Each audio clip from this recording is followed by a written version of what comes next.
Bem-vindos ao nosso canal YouTube, nesse Falando Nisso de hoje, com a pergunta vencedora de Josué Cardoso, que fez esta pergunta. A gente não terminou de calcular, mas acho que foram 218 vezes ou 415, a nossa produção não conseguiu acompanhar, mas deve ser alguém que estuda muito Wittgenstein, porque ele está perguntando já há bastante tempo quais seriam as relações entre Lacan e Wittgenstein com relação à concepção de linguagem. Uma pergunta muito nobre, muito intrincada, que vai dar trabalho aqui. Agradeço muito, Josué, acho que você deve ser um estudioso da matéria, então vou tentar apresentar assim de uma forma sintética como é que poderia se dar esse diálogo no meu entender. Vamos lembrando que o Ludwig Wittgenstein é um filósofo, né, austríaco, nasceu em 1889, morreu em 1951. Né? Vamos comparar com Lacan, que nasceu em 1901, morreu em 1980, portanto, eles foram contemporâneos aí uma parte do tempo. Eu vou observar também que o Wittgenstein foi contemporâneo do Freud. Ele teve uma prima, acho que foi paciente do Freud, e ele se interessava muito pela psicanálise e fazia observações sobre a psicanálise. Eu vou partir dessas observações para apresentar, então, o que seria, por contraste e por uma certa afinidade com o próprio Wittgenstein, a resposta a essas questões promovida pelo Lacan. Por exemplo, acho que isso aqui é caderno azul, o Wittgenstein diz: suponha que você considere um sonho como um tipo de linguagem. Olha a ilação dele. O sonho como um tipo de linguagem. Uma maneira de dizer algo ou de simbolizar algo. Deve haver um simbolismo regular, não necessariamente alfabético, tal como o chinês, vamos dizer assim. Podemos então descobrir uma maneira de traduzir esse simbolismo por meio da linguagem comum ou de pensamentos comuns. Mas a tradução tem que ser possível de ambos os modos. Deve ser possível empregando-se a mesma técnica, traduzir pensamentos comuns por meio da linguagem dos sonhos. Como Freud reconhece, diz o Wittgenstein, isso jamais é feito e não pode ser feito. Assim podemos questionar se sonhar é uma maneira de pensar algo e se é uma linguagem, afinal de contas. Então, crítica do Wittgenstein a Freud. Lacan observa essa crítica e talvez ele respondesse mais ou menos assim: Wittgenstein, você tem toda razão, mas está ainda assim equivocado. Você tem razão ao dizer que o sonho é um tipo de linguagem, mas um tipo bastante específico de linguagem, que o Freud mesmo, vai argumentar o Lacan, tinha aproximado mais de um sistema de escrita do que de uma língua ou de um idioleto. Então, quando você pensa num sistema de escrita, a operação não é de tradução, como você está supondo. Né? Você está supondo assim uma tradução de uma língua para outra e, portanto, você tem que ter pensamento em comum, linguagem em comum. O Lacan diz, não, essa tradução não é possível porque o sonho não é linguagem nesse sentido. Né? O sonho, ele se define como um sistema de escrita que, portanto, envolve operações de transcrição e não de tradução. Mas a objeção do Wittgenstein tem por trás de si algo mais importante, né? Algo importante no seu entendimento, desenvolvido aí no Tratatus Lógicos Filosóficos de 1921, 1922, né? Onde ele tenta falar e pensar a linguagem a partir dessa ideia de cada elemento no mundo seria um pictograma, né? Representado na linguagem, e que essa conexão ela não é perfeita, ela não é total, né? A gente teria aí certas proposições que são factuais, mas você teria também tautologias e você teria contradições. São os 3 tipos de proposições que o Wittgenstein descreve no Tractatus, né? No fundo, o Tractatus é uma espécie assim de crítica da filosofia da linguagem espontânea, crítica da filosofia da linguagem baseada na ideia de que o pensamento, né, ele se representa em palavras e que as palavras representam o pensamento. Ele vai dizer, existe uma ligação lógica, mas nós não precisamos do conceito de representação. Esse conceito tão caro a Freud, representação coisa, representação palavra, né? Representação meta. O Freud pensa a sua teoria do inconsciente e da linguagem no campo da representação. Essa vai ser uma das críticas mais fortes do Lacan ao Freud. Ele vai dizer, olha, Freud, a noção de representação é um conceito muito mentalista, é um conceito muito psicológico. Ele está ligado assim ao Kant, à ideia de esquemas, né, de convergência da representação a partir de unidades sintéticas. Você não precisa disso para pensar o inconsciente estruturado como uma linguagem. Então, esse tipo de relação que não é de representação para o Wittgenstein também não é de representação para o Lacan, né? É de estrutura, né? Bom, o Wittgenstein não vai trabalhar com a noção de estrutura, ele vai voltar, né, para o Santo Agostinho, vai mostrar como, na sua teoria da verdade, na sua teoria da linguagem, né, o Tractatus é uma investigação sobre os limites do que pode ser dito e do que não pode ser dito, daquilo que deve permanecer, então, em silêncio. Curiosamente, tanto o Tractatus quanto as primeiras aproximações de Lacan em relação ao campo da linguagem têm em comum o Santo Agostinho.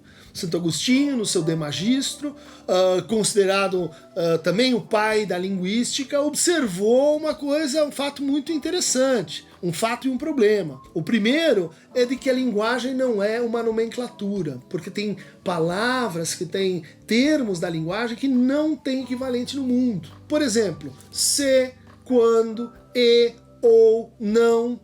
Ou seja, aqui, fato no mundo, essas palavras se referem a difícil, né? Difícil, porque a unidade não pode ser a palavra. Para o Wittgenstein vai ser a proposição, né? Proposição bem formada ou a proposição mal formada. Para o Lacan vai ser o significante, né? Não vai ser, então, o sujeito, o verbo, predicado, mas vai ser o significante na sua estrutura diacrítica, né? Necessariamente referida a outro significante, necessariamente a partir dessa relação você tem efeitos de significado, necessariamente você tem, então, relações de negação e de mútua determinação entre um significante e outro significante. Então, ao que parece, é como se Lacan e Wittgenstein estivessem vendo um problema análogo no Freud. A resposta ela é um pouco parecida, mas diferente. O Wittgenstein vai caminhar numa linhagem mais assim pragmática, né, de linguagem, enquanto que o Lacan vai então desenvolver uma concepção estruturalista de linguagem. Bom, mais à frente a gente vai encontrar uma segunda referência comum entre Lacan e Wittgenstein, que é o Frege. Frege, esse lógico, esse que tinha um programa para a matemática, né, no seu Grundlage des Arithmetik, e ele pretendia mostrar que, no fundo, a matemática pode ser, então, escrita como um sistema lógico. No fundo, esse é o programa também que vai se esboçando no Tractatus, né? Demonstrar a estrutura lógica do mundo, né? Que a linguagem replica, vamos dizer assim, a gramática do mundo, e não o mundo ele mesmo, né? Vocês veem, a gramática num caso, a estrutura no outro. É que para o Lacan, essa relação do pensamento com a linguagem e do pensamento e da linguagem com o mundo não vai ser um grande tema, não vai ser um grande problema como é para o Wittgenstein. Mas ambos vão buscar lá uma mesma solução para esse problema que vai remontar ao trabalho do Frege, né? Então o Frege vai tentar escrever logicamente os conjuntos, e ele começa pelo conjunto dos números naturais, e ele começa com o quê? Com uma crítica do conceito de conceitos.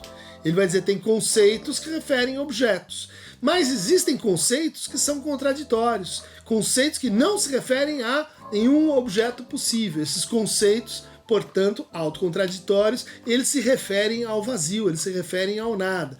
E esse conjunto vazio é o conjunto que vai estar como condição para a gente estabelecer a série dos números naturais, né? Então, formada pelo conjunto vazio e depois o equivalente do conjunto vazio, que é o zero.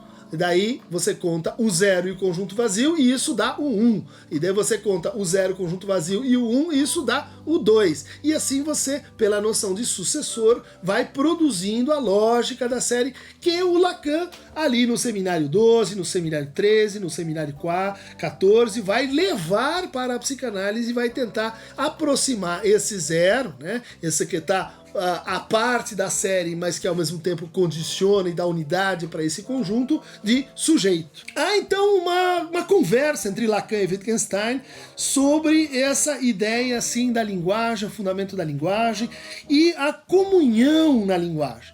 Como é possível a gente então se comunicar, né?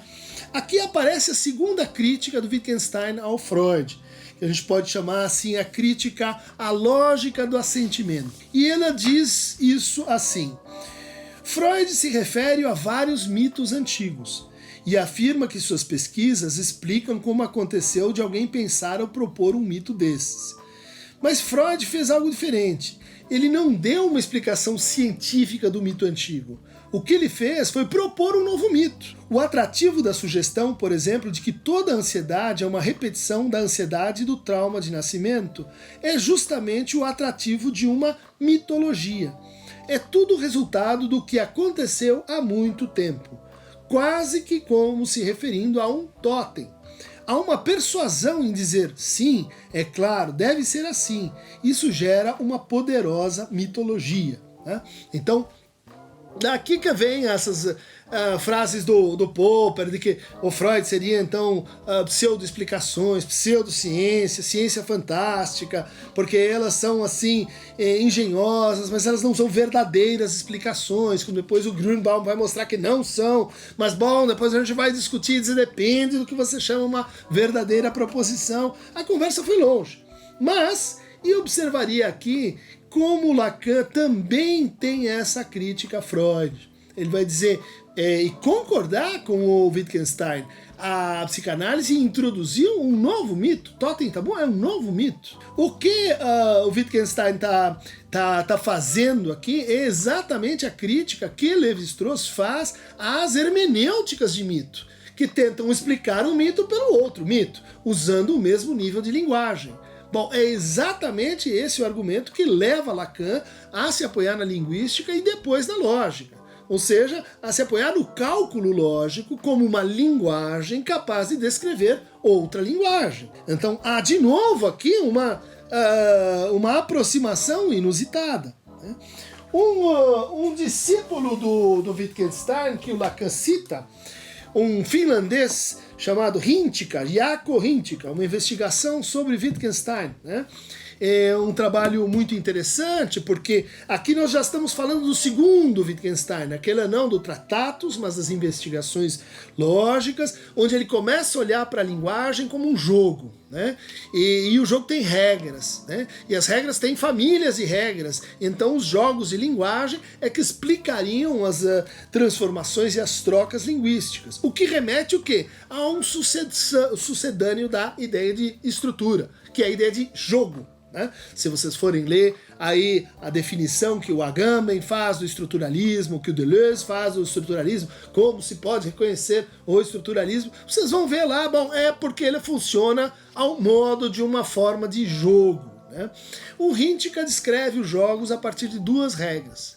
As regras constitutivas, que definem aquele jogo quanto tal, e as regras regulativas, aquelas que transformam, né? Quer dizer, o futebol pode ser jogado de salão, de gol caixa, de society, de campo, mas é tudo futebol. Agora, se você inventar um futebol que usa a mão, você não tá mais no futebol, você tá no manobol. Porque jogar futebol implica, como regra constitutiva, o pé e não a mão. Bom, essa reformulação, essa leitura que o Hintikka faz do Wittgenstein, ela vai estar bastante homóloga à leitura que o Lacan faz do Descartes. No fundo, o Hintikka vai mostrar como o Wittgenstein está reformulando o cogito. Ok, essa também vai ser uma ideia do Lacan, de que é preciso pensar o sujeito para a hipótese do inconsciente. Que sujeito é esse?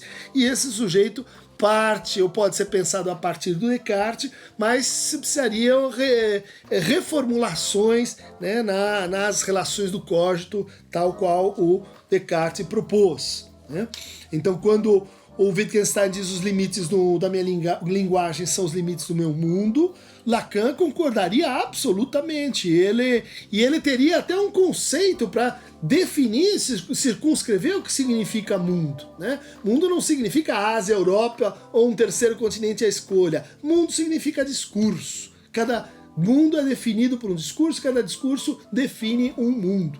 Então, os 4 discursos lacanianos, né, histérica do mestre, o analista, universitário, eles são formas de quê? De jogos. Estamos aí numa proximidade com o Wittgenstein. Bom, a terceira objeção do Wittgenstein a Freud diz respeito à confusão que o seu colega vienense faria entre razões e causas, né? Vamos ver como é que ele coloca isso. Vejo uma confusão entre causa e razão aqui. O sucesso da análise, Wittgenstein contra Freud, deve ser mostrado pela concordância da pessoa. Ou seja, o paciente teria que concordar, dizer, sim, concordo que essa mulher no sonho é minha mãe, bom, tinha desejos hostis com relação ao pai. Essa imagem que o Wittgenstein faz da análise. Não há nada correspondente a isso na física, com razão. É claro que podemos apresentar causas para a nossa risada, mas se elas são de fato causas, não é mostrado pelo fato de que a pessoa concorda que assim seja. Uma causa é encontrada experimentalmente, ou seja, uma causa pode ser demonstrada por uma situação em simulacro, por uma situação simulada, em que você reproduz a estrutura de mundo e encontra efeitos análogos que você propositalmente causa. Continuo com Wittgenstein. Aquilo com o qual o paciente concorda não pode ser uma hipótese quanto à causa da sua risada, mas somente que tais e tais coisas são a razão pela qual ele riu, né? Perfeito, Lacan concordaria de ponta a ponta com isso, né?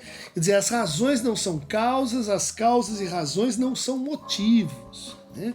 E por isso que ele vai reservar o uso da causa para aquilo que ele chama de causa exterior, do objeto a causa de desejo. Bom, a causa do seu desejo não é o que você acha que está causando o seu desejo. Não tem que ver com o seu assentimento. Não tem que ver com o que você acha que sim, se não. Não tem que ver com você aprovar a interpretação do seu psicanalista, dizer que ela te convence, que ela faz sentido ou que ela não faz sentido. Isso tudo, para o Lacan, era justamente objeto de uma crítica cerrada. Isso tudo era parte de uma má leitura do Freud. Ler o Freud como um hermeneuta, como um criador de significados, e achar que a gente se transforma por traduções de um mito em outro mito.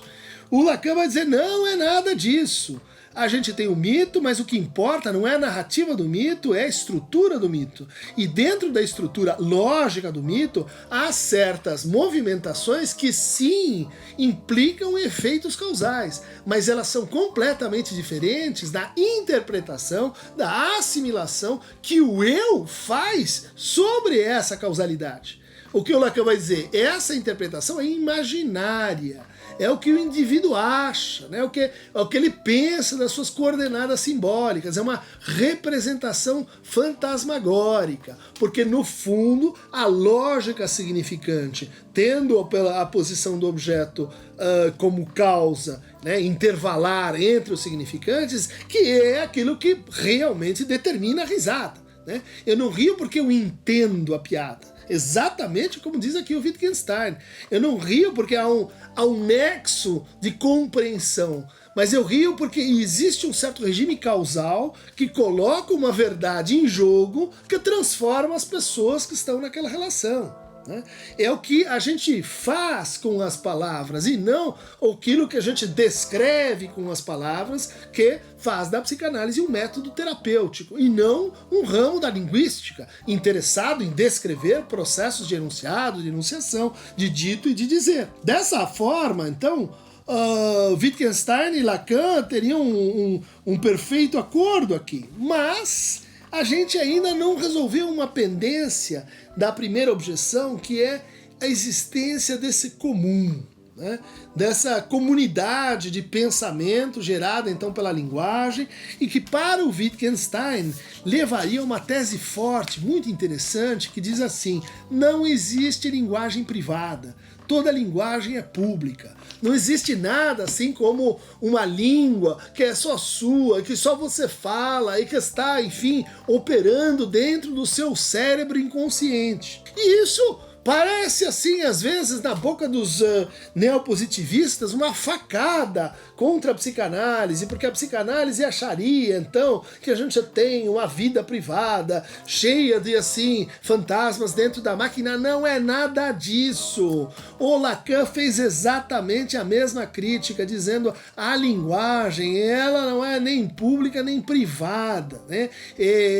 Os termos são outros, não é uma invenção individual, ela é sempre necessariamente sistêmica, e daí a gente volta para os mitos. Os mitos são máquinas lógicas que permitem a comensurabilidade entre mundos ou universos de linguagem, ou então formas de discurso. Por isso, a gente vai encontrar aqui uma aproximação com essa ideia de que os jogos de linguagem, eles são formas de vida. Sim, são formas de vida.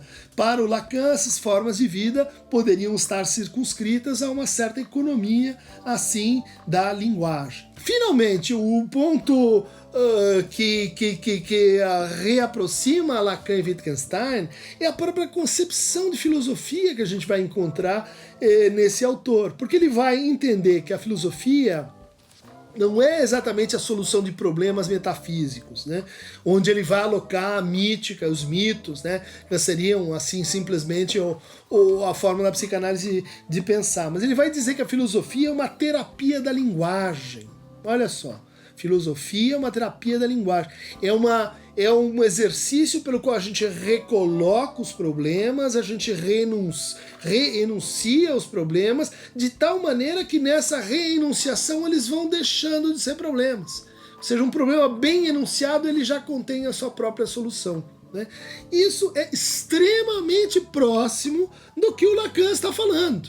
Primeiro, que a psicanálise é uma antifilosofia, no sentido de uma crítica da metafísica. Segundo, que a psicanálise é uma terapia da linguagem, né? Ela não é uma terapia da mente, ela não é uma terapia do cérebro, é uma terapia da linguagem, é uma forma de modificar, de alterar, de agir sobre os jogos de linguagem concretos de uma pessoa, e que ela joga com o psicanalista. Isso colocaria então o registro da psicanálise, né, junto com o programa do Wittgenstein, que vai inspirar toda uma fundamentação, né, das ciências, com a escola austríaca, do Schlick, do Carnap, depois do Popper, depois os autores que redefiniram a ciência como um jogo de proposições bem feitas, né, e que remetem umas às outras e que replicam os fatos do mundo.